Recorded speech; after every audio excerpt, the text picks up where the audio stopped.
that I thought, I've just got to take some time off and think about why I was so unbelievably wrong. So I went pheasant hunting, not that it was the pheasant's fault, but that is kind of a way to clear your head. And I wound up, because bird hunting really is, again, not good for the birds, but very good for you. And I wound up in South Dakota with Kevin, among other people, including a couple of my college roommates. And I was so impressed by him as a person. And really, having spent my life in Washington, I can tell you, if you're not from here, the key question about anybody who runs any institution in Washington is, how false is this person? God sends messages, we can't immediately translate all of them, so I can't tell you what that meant. There clearly is meaning. The point is, the man who runs Heritage is not false at all. In fact, my assessment of him was, he's completely real. He's an honest person. He means it. He's not playing a role. And that was so thrilling to me to see that. And by the way, it was confirmed by one of Heritage's security people who was standing backstage with me, and I asked him, because the security guys always know, they're all former cops. You know, they've seen everything. They have seen humanity in various states of drunken undress. Like, you can't shock them. And they know who's real and who's not. And I asked, what do you think? And one of them said to me, to my face, I would go to war for him. And I thought, and these are the kind of people who will tell you the truth. I mean, like, why would he lie to me? I don't even know his name, but he meant it. And so to see a leader, a real leader at the helm of an institution that matters, that has the kind of throw weight that Heritage does, was thrilling, was absolutely thrilling for me. Because the story of the last decade is the collapse of leadership, not of the population. The people remain noble and decent, so far as I can tell. I still live here, I'm never leaving. We have good people, we have terrible people in charge. And not just of our government, but of the institutions that I grew up in. The Episcopal Church, my high school, I could just go on and on and on. They're all run by weak people. And it's the same in marriage. Weak husband causes angry wife. Weak leaders cause an angry country. That's true. And to see someone who's not a weak leader at the helm of Heritage just thrilled me. So I wanted to come for that reason, just being totally blunt with you. And the second reason is to pay homage and to give some measure of thanks to Ed Fulner for giving me my first job, which changed my life. And to say I was not a promising hire would be an understatement. It's not false modesty. In fact, if anything, I'm underplaying it. But I was leaving college without a degree or a job and attempting to marry my girlfriend, which I subsequently did, and ran into this giant roadblock in the form of her Episcopal priest father who said, no, job first. And not only did I not have a job, I had no idea what I wanted to do. And so I applied to a couple of different places, the CIA, if you can even imagine, some boarding school in Rabat, because I thought, Morocco, lower standards, maybe they'll hire me. No. And I wound up at Heritage, as you heard, as a fact checker, copy editor at Policy Review, the quarterly magazine of the Heritage Foundation. And that job absolutely changed my life. I was paid $14,000 a year plus a $100 bill for Christmas, which Dr. Fulner gave out personally to the entire staff, at least half of whom went downstairs and bought liquor with it at the liquor store, which I think is now part of the intern housing. But it was a long time ago. It was so long ago I smoked in my office. That's how long ago it was. That's like riding a mule to work, just to put it in the context of American history. Smoke in your office? Yeah, I did. In fact, Matt Spalding told me to stop one day, and I thought, wow. This modernization program is moving too fast for me. I can't deal with it. I've always been conservative in the truest sense. But Matt, you were right, and I quit. And anyway. But yes, it was a long time ago. And in the course of that job, though I didn't get rich, to be honest with you, I did learn what I wanted to do with the rest of my life, which was become a journalist. And that was really under the guidance of a man called Adam Meyerson, who ran it, who was... that was 32 years ago, and to this day, he really is the kindest person I've ever worked for. Just kind and patient, and he thought I was completely nuts. He thought I was a lunatic, and I could tell he thought that. But he was patient with me through my entire year and a half there, helped me get my next job at a newspaper in Arkansas, because no one else would hire me, but he set me up with this job. He walked into my cubicle and said, "Do you want to move to Arkansas?" And so I called my bride, who was a religion teacher at the local Episcopal school, and I said, "Do you want to move to Arkansas?" And what a wonderful woman she's turned out to be. And she said, "Of course. Is that near Colorado?" Quote. But she was willing to go there. Very much a Northeasterner at heart, but and we did, and we loved it. But I got there because Adam Meyerson felt that it was his job to help me get my next job, because his job was to train up reasonable people and put them in journalism, even if it meant sending them to Arkansas.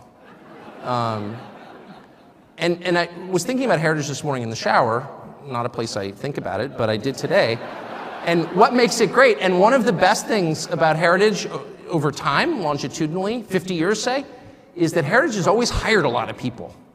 And that is an underrated thing. It really is. Giving people a job, even if it's 14 grand a year plus a $100 bill for liquor, you change someone's life. You put them on a trajectory. At least that's true for me. I mean, I had not succeeded in school, to put it mildly. And I did not feel, I always felt like I was smart. Not one other person felt that way. Until I got to Heritage. I'm not sure they were super impressed, but they treated me like an adult. Because they had high intellectual standards. They were standards of honesty. And, the idea at Heritage when I worked there wasn't just that, we're fighting this war against the other side, of course. But it did not logically follow from that at Heritage that you could say whatever you wanted. Just because the other side was rotten didn't mean you could be rotten. They really hewed to the highest standards of factual accuracy, intellectual honesty. They really meant it. They did. And even if you didn't agree with them, they were very serious about it. They were intellectually serious people, every single person I worked with. The receptionist in the office at Policy Review was going to school at night to learn Russian. And then the week I started at Policy Review, the Soviet Union collapsed, which was an amazing thing. The coup against Gorbachev in the third week of August 1991 was the week I started at Heritage. And in retrospect, of course, you never appreciate the significance of things as they happen to you. You can't really know what the movie's about until it ends. But at the time, we didn't really appreciate how, well, two things. One, our entire political orientation was based on this war between the United States and the Soviet Union, this Cold War, but very much a war. And every part of our politics, as you well remember, those of you my age and older remember, every part of our politics revolved around that central conflict. That's the first lesson of history. Nothing is permanent except our own demise and God. But we didn't kind of get that. If you told me then that this week the Department of Justice would have indicted a group of people I don't agree with, by the way, on a lot of different issues, black nationalist socialists from Florida, okay, kind of not my demographic, but would have indicted them for criticizing the U.S. position, the Biden administration's position on the war in Ukraine, and charged them with felonies for which they're each facing 10 years in prison. If you told me that could happen here, I would have laughed at you. No. We have a First Amendment. That can't happen here, but it has. That and a lot of other things, which are gravely unsettling, actually, in people who were rooted in the Cold War story and the reality of the Cold War, again, my age, 53, kind of know where that goes. So the purpose of my talk, which by the way, I will keep brief. I'm an inveterate talker. I can literally talk forever. You can't even imagine my capacity for loquaciousness. I mean, it has no end. It's a bottomless well. If you dropped a quarter off the observation deck of the Empire State Building, how long would it take to hit the sidewalk? That was always what we talked about when we were kids. You would never hear it. In my case, I can literally go on first. So I will stop, and Kevin and I are going to have a conversation which I think will be much more edifying. But I would just say two things about the present moment, because I think about them all the time. And I brood on this constantly. And then I take every afternoon, because fundamentally I'm Swedish, I take a sauna every day. As a rest, I do, I'm not kidding, every single day, never miss it. And my whole family does. It's like our one cultural contribution. Oh, we're Swedish, ooh, it's a very deep ethnicity. Oh, yes. A lot of Swedish traditions.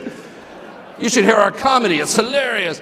But the one thing I do is take a sauna to kind of get out of my head and get away from all this stuff, and I never can, and I just use my time in the sauna to brood more.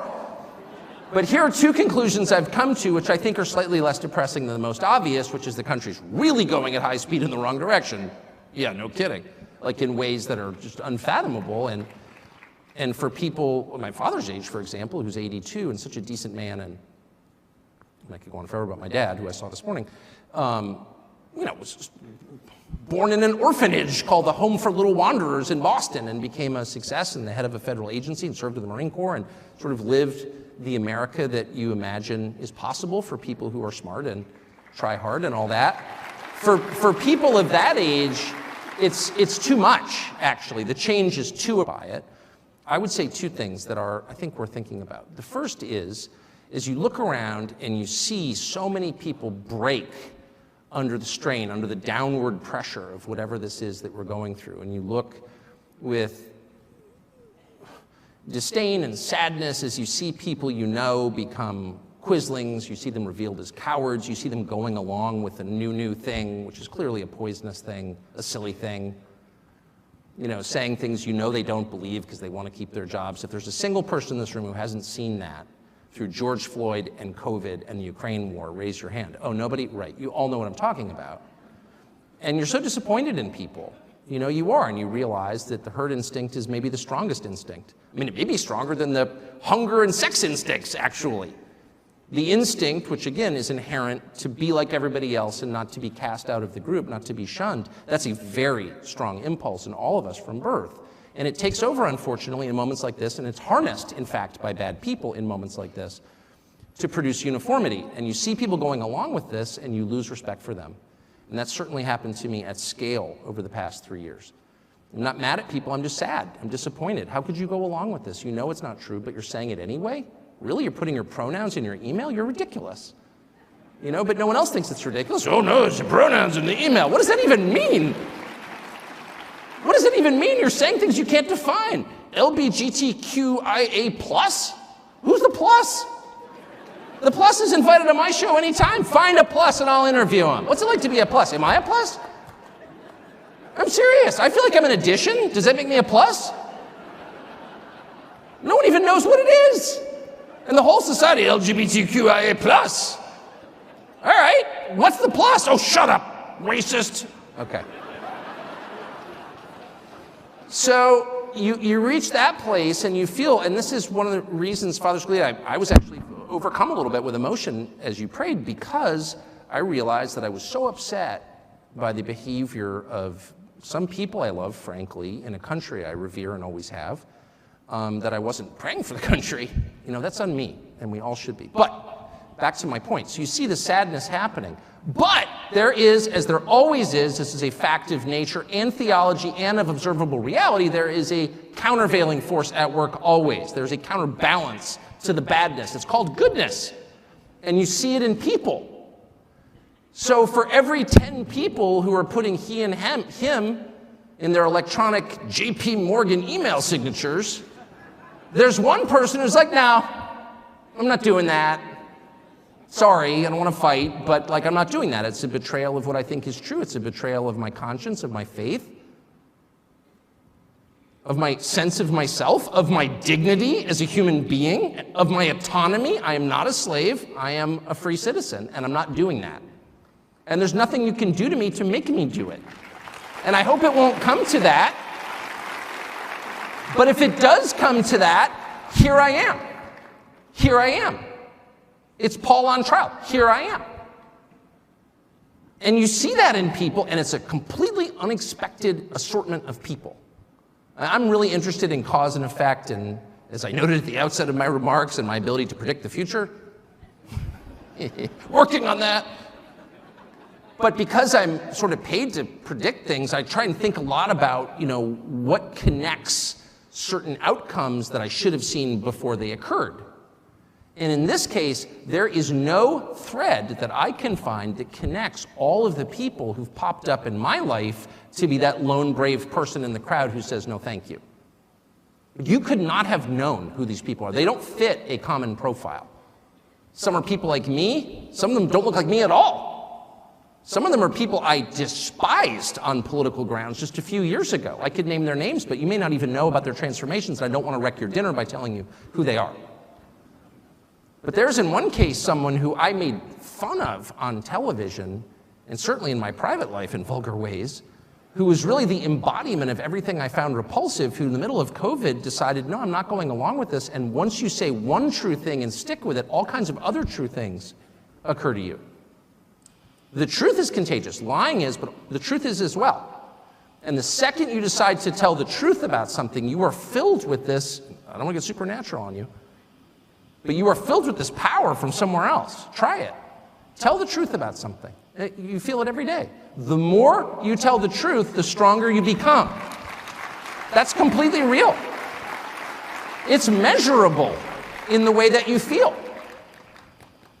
And of course, the opposite is also true. The more you lie, the weaker and more terrified you become. We all know that feeling. You lie about something, and all of a sudden you're a prisoner of that lie. You are diminished by it. You are weak and afraid. Drug and alcohol use is the same way. It makes you weak and afraid. But you look around and you see these people, and some of them really have paid a heavy price for telling the truth. And they are cast out of their groups, whatever those groups are, but they do it anyway. And I look on at those people with the deepest possible admiration. I am paid to do that. I face no penalty. Someone came up to me like, you're so brave. Really? I'm a talk show host. It's like I can have any opinion I want. That's my job. That's why they pay me. It's not brave to tell the truth on a cable news show. And if you're not doing that, you're really an idiot. You're really craven. You're lying on television. Why would you do that? You're literally making a living to say what you think, and you can't even do that? Please. But how about if you're a senior vice president at Citibank? I'm serious. At Citibank. And you're making, $4 million a year. And you've got 3 kids in Bedford, and 2 are in boarding school, and 1 starting at Wesleyan next year. And you need this job, honestly. And your whole sector is kind of collapsing, and you know that. There is no incentive whatsoever for you to tell the truth about anything. You just go into the little re-education meetings, and you're like, yeah, diversity is our strength. That's exactly right. We need equity in the capital markets. Okay, all right. So if you're the one guy who refuses to say that, you are a hero, in my opinion. And I know some of them. In fact, my job is to interview them. And I sit back and I look at these people, and I give them more credit than I do people who display physical courage, which is often impulsive, by the way. And I'm not denigrating physical courage, which I deeply admire. But you interview people who do amazing things, who rush into the proverbial burning building. And every man is kind of trained from birth to fantasize about what he would do when the building catches fire and you hear a baby crying, and so you run inside. No one is trained to stand up in the middle of a DEI meeting at Citibank and say, this is nonsense. And the people who do that, they have my deepest admiration. And so their example really gives me hope. It thrills me. I talk to them all day long, people like that. That's the first thing.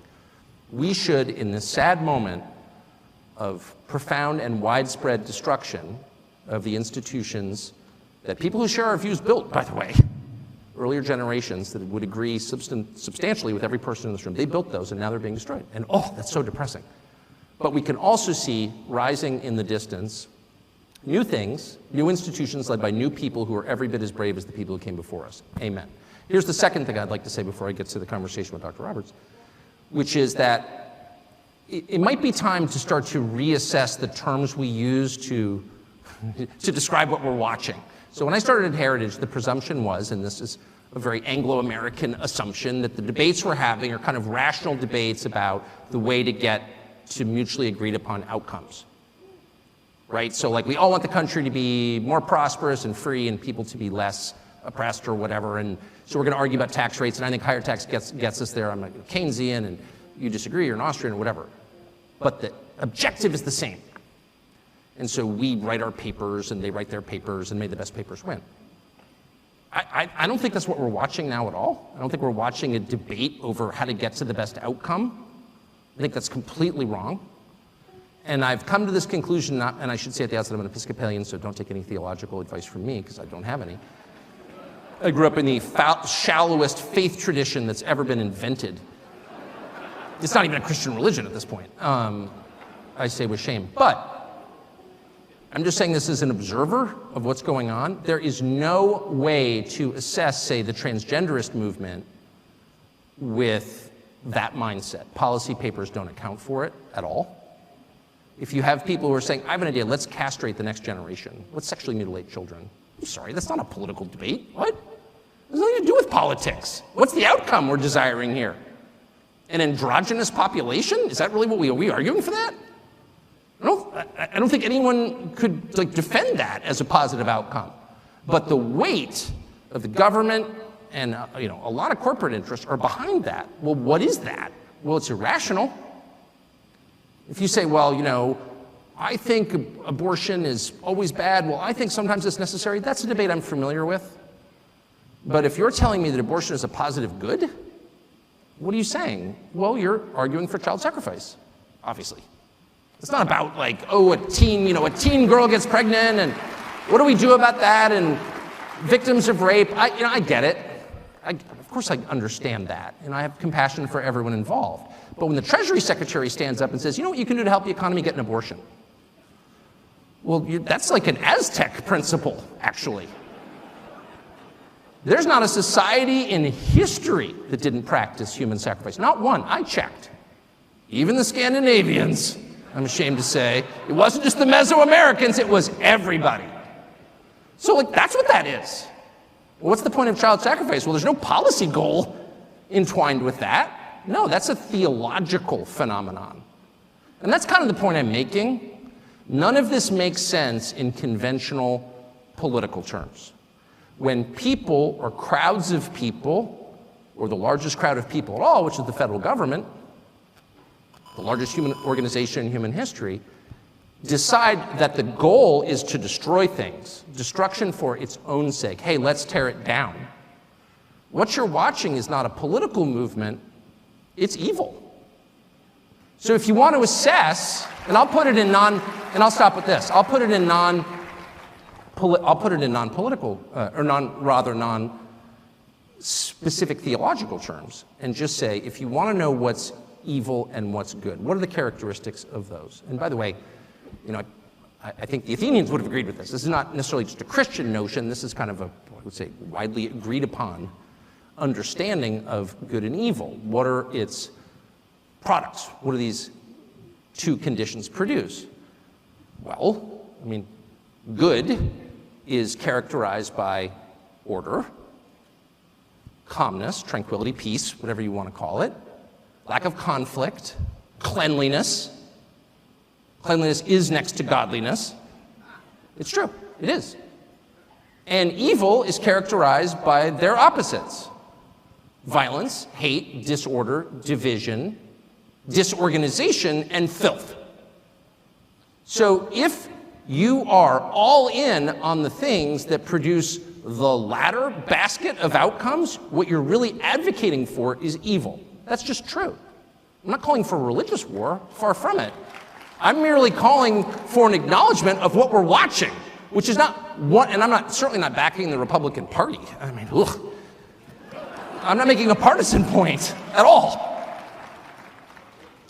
I'm just noting what's super obvious. Like, those of us who are in our mid-50s are caught in the past in the way that we think about this. One side's like, no, I've got this idea, and we've got this idea, and let's have a debate about our ideas. They don't want a debate.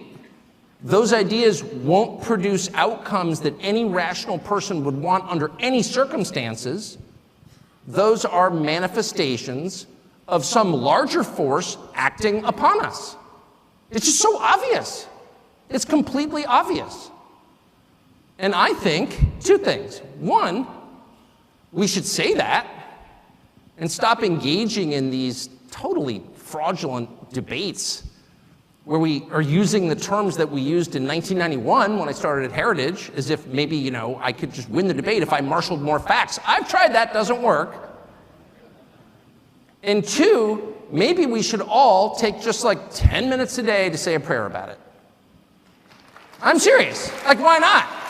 And I'm saying that to you not as some kind of evangelist. I'm literally saying that to you as an Episcopalian. The Samaritans of our time. I'm coming to you from the most humble and lowly theological position you can. I'm literally an Episcopalian, okay? And even I have concluded it might be worth taking just 10 minutes out of your busy schedule to say a prayer for the future, and I hope you will.